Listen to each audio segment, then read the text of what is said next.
How's it going, guys? Tyler Bailey. I'm a real estate agent and investor here in Arizona.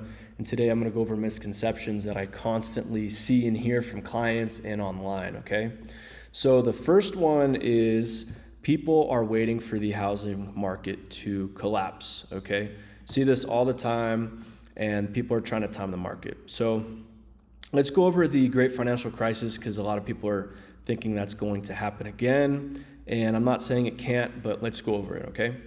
So the great financial crisis happened in 2007, 2008. And if you would have bought at the top, you would have bought at around $257,000. That was the median home price that they were selling for at the time. And it got as low as 208.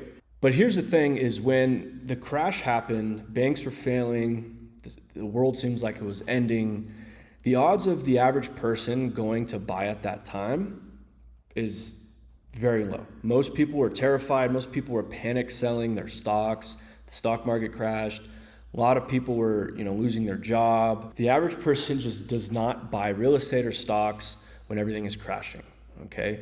The smart ones do. This recent crash in April I bought in 2022, the bear market I bought, but the average person does not. They sell low and they buy high, okay? There's a famous quote that I love, and it says, the stock market's the only market where when things go on sale, people run out of the store, okay? It's the same thing in real estate. A lot of people are just not going to be buying when the world seems like it's ending. They're going to be buying when the market goes back up and when it's at all-time highs, okay? So 257 down to 208, and if you would have waited a few more years, you were back up to 257. So even if you bought at the top, if you would have waited about 5 years, you're already back to where you bought it at, okay? But instead of trying to time the market, because no one knows what's really going to happen, you can go to my website, prescottaz.besthomesre.com. You can look at some homes here, and I found this home right here. Beautiful home. It's been for sale for a while. No one's buying it, but it's for sale for $724,500. But the crazy thing about this is it was listed for $847. So that is a crazy drop.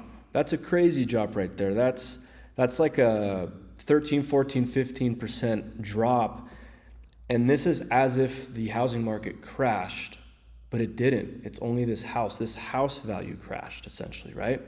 So instead of trying to time the market, you can start looking for homes that already have a crashed price that are trading under fair value, okay? Another example of this beautiful home here is for sale for $775, but it was listed for $875, okay? That is like a 10% drop in price, okay? This is like the market crashed, but it didn't. It's only with this house, okay? So instead of trying to find or try to time the market and wait for all the homes to crash, try to look for specific homes that have a big difference between its fair value and what it's selling for. You can get homes for under fair value, right? Like, let's just say, for example, I bought a home last year, I believe its fair value was in the high 600s, and we got it for the high 500s, right? So you can get deals if you look for them, if you have the right agent who knows how to look for good deals. If you're patient, you have some cash on hand, you're approved for a loan, you can get a good deal at any market. And it's the same in the stock market. Stock market's at all-time highs right now. It's just on fire, right? And it's hard to get deals right now. It's hard to put all your money into the S&P 500 or put all your money in the NASDAQ. It's at all-time highs. The odds of your returns being really great if you invest all your money at all-time highs is not that great. But in the stock market right now, even though it's at all-time highs, there is some good deals with individual companies throughout that can give you some great returns. So it's the same kind of concept, okay? So the reason it's really hard to time the market is because the government keeps printing money, and the more money that's printed, the more prices go up due to inflation from the money printing. So back in 1980, we had $1.5 trillion of money outstanding, okay? This is physically and digitally, 1.5 trillion in dollars.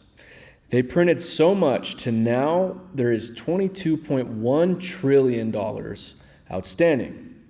This is an issue. Yes, the population has gone up, but it has only went from 229 million to 340 million. Okay, that is like a 50% gain in people, where this is like a 1,400% gain. Okay, so this causes inflation, and what's really interesting is when I switch back and forth between median home prices and the money in existence, it's almost an identical chart. Okay, so real estate's gonna follow the M2 money supply. It's gonna follow the amount of money in existence, and the reason it goes up is because a home consists of actual physical things and assets like wood, concrete, rebar, steel studs, wood studs, brick, roofing, drywall, windows, plumbing, electrical. You get the point, right? You also have to pay an architect to design the home. You have to pay a builder. Their fees are going to go up. You're going to have to pay workers. Their fees are going to go up. You're going to have to pay insurance. You're going to have to pay property tax. You're going to have to pay city permitting. All these prices are just going to go up as the government prints money. So that's why real estate's going to keep going up. And funny enough, in bad times when things crash, again, like I said, most people aren't going to buy. The government lowers interest rates, prints a bunch of money, stimulates the economy, and then house prices shoot up to all-time highs. And before we move on, I want to show you guys this. And this says, don't stop investing.